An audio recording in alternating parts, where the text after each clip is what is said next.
मौसम विज्ञान केंद्र रायपुर द्वारा दैनिक मौसम जानकारी। मौसम सारांश। पिछले 24 घंटों में बस्तर और सरगुजा संभाग के कुछ स्थानों पर मध्यम से भारी वर्षा हुई। प्रदेश के बिलासपुर संभाग में अधिकतम तापमान सामान्य से कम तथा शेष सभी संभागों में सामान्य रहे।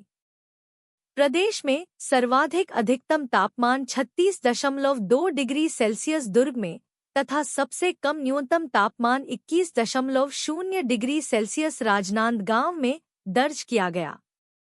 महत्वपूर्ण मौसम की विशेषताएं एवं सिनॉप्टिक स्थितियां। दक्षिण पश्चिम मानसून छत्तीसगढ़ के कुछ और हिस्सों में आगे बढ़ गया है। मानसून की उत्तरी सीमा डीसा, इंदौर, पंचमढ़ी, मंडला, अंबिकापुर, हजारीबाग और सुपौल से होकर गुजर रही है। अगले 2 दिनों के दौरान छत्तीसगढ़ के शेष हिस्सों में दक्षिण पश्चिम मानसून के आगे बढ़ने के लिए परिस्थितियां अनुकूल हैं। दक्षिण पश्चिम बांग्लादेश और उससे सटे पश्चिम बंगाल के गंगा के मैदानों पर एक निम्न दबाव का क्षेत्र बना हुआ है, जिसके साथ ऊपरी हवा का चक्रवाती परिसंचरण समुद्र तल से 7.6 किलोमीटर ऊपर तक फैला हुआ है, जो ऊंचाई के साथ दक्षिण की ओर झुका हुआ है।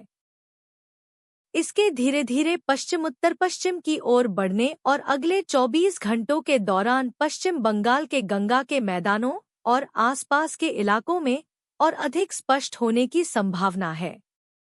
गुजरात क्षेत्र और उसके आसपास के क्षेत्रों से झारखंड तक, मध्य प्रदेश और उत्तरी छत्तीसगढ़ से होते हुए औसत समुद्र तल से 0.9 किलोमीटर ऊपर एक चक्रवाती परिसंचरण से एक द्रोणिका बनी हुई है।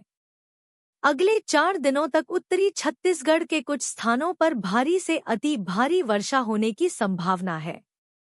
अगले 5 दिनों तक उत्तरी छत्तीसगढ़ में मध्यम से तीव्र वज्रपात होने तथा बादल छाए रहने की संभावना है। अगले 5 दिनों का तापमान दृष्टिकोण। छत्तीसगढ़ में अगले 4 दिनों में अधिकतम तापमान में 2 से 4 डिग्री सेल्सियस की गिरावट होने की संभावना है। धन्यवाद।